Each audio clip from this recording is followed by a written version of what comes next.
Kalian masih ingat berita yang satu ini? Kejadian pada Desember 2021 lalu, seorang penumpang pesawat di salah satu maskapai penerbangan Indonesia membuka pintu darurat pesawat. Akibatnya, pesawat batal terbang dengan alasan keamanan dan keselamatan penerbangan. Kenapa sih masih ada aja orang yang lakuin hal itu? Padahal udah jelas-jelas dilarang. Atau mungkin sosialisasi ke masyarakatnya kurang. Di sini gue nggak bermaksud ngejudge dan nggak bermaksud untuk menggurui siapapun. Harapan gue, video ini bisa kasih pencerahan dan juga menambah wawasan. Dan satu lagi yang gak kalah penting, menambah subscriber. Oke, balik lagi. Membuka pintu pesawat terbang tanpa adanya instruksi dari awak kabin itu sangat berbahaya. Dan ini udah pernah kejadian. Peristiwa ini terjadi di Korea Selatan bulan Mei 2023. Seorang penumpang membuka pintu darurat pesawat waktu pesawat masih terbang. Untungnya pesawat itu bisa mendarat dengan selamat dan 9 orang tadi langsung dilarikan ke rumah sakit. Coba bayangin kalau kalian ada di dalam pesawat itu. Sama halnya dengan naik motor atau mobil, naik pesawat pun ada aturan undang-undangnya. Contoh, pertama, undang-undang tentang standar keselamatan penerbangan. Kedua, undang-undang keselamatan penerbangan sipil.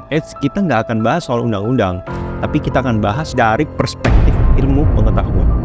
Pesawat bisa terbang karena kehebatan para insinyur pesawat dalam memanipulasi gaya berdasarkan hukum fisika Bernoulli. Berikut penjelasannya. Sayap pesawat terbang didesain membentuk aerofoil.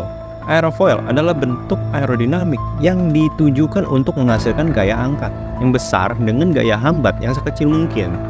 Ketika sayap pesawat dilalui udara, pada permukaan atas sayap terjadi peningkatan kecepatan udara. Sesuai dengan hukum Bernoulli, peningkatan kecepatan udara akan menimbulkan penurunan tekanan pada aliran udara tersebut. Tekanan udara di permukaan atas akan lebih kecil daripada di permukaan bawah. Perbedaan tekanan inilah yang akan menimbulkan gaya angkat pesawat. Ingat, perbedaan tekanan udara menimbulkan gaya dorong, yang arah gayanya selalu dari tekanan udara tinggi menuju tekanan udara rendah. Pesawat biasanya terbang di ketinggian 35.000 kaki atau 10.500 meter di atas permukaan laut. Semakin tinggi pesawat itu terbang, tekanan udaranya akan semakin rendah. Jadi pada ketinggian 10.500 meter, tekanan udara hanya sebesar 1/4 tekanan udara di permukaan laut. Manusia nggak bakal bisa tahan. Semakin rendahnya tekanan udara, artinya udara semakin tipis. Manusia akan kesulitan bernapas dan akan masuk ke fase hipoksia hipobarik. Hipoksia hipobarik adalah suatu kondisi di mana jaringan tubuh mengalami kekurangan oksigen karena tekanan atmosfer yang rendah. Kalau tubuh manusia kekurangan oksigen, sel-sel di dalam tubuh akan kesulitan untuk mempertahankan fungsinya, khususnya otak. Fungsi otak bisa menurun dan akibatnya akan fatal.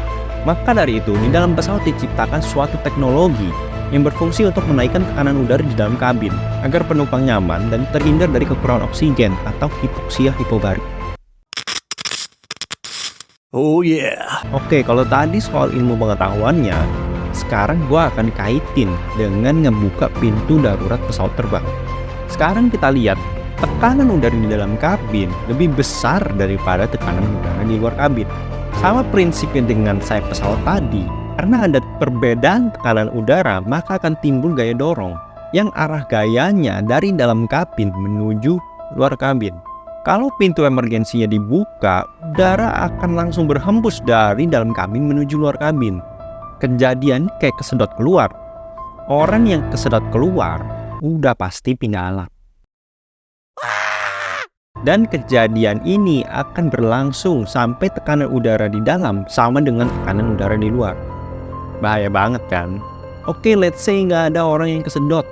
Pesawat penumpang itu terbang dengan kecepatan 500 km per jam. Bahkan ada yang sampai 800-900 km per jam.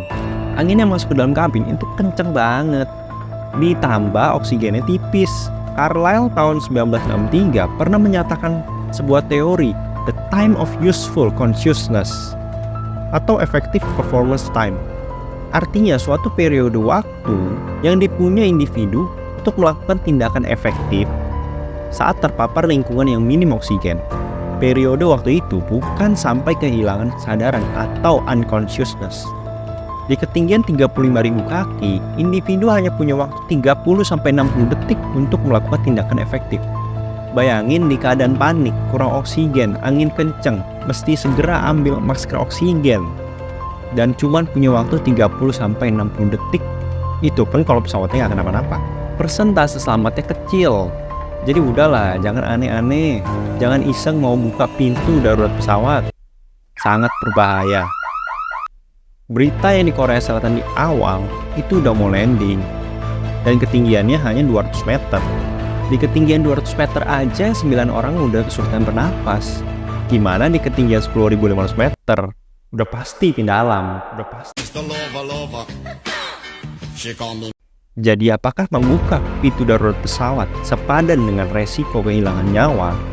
Tulis di kolom komentar. Oke, semoga pesan ini bisa dipahami tentang tindakan ceroboh yang harus dihindari. Selamat terbang, selamat sampai tujuan, selalu sejahtera selamanya. See you in the next video.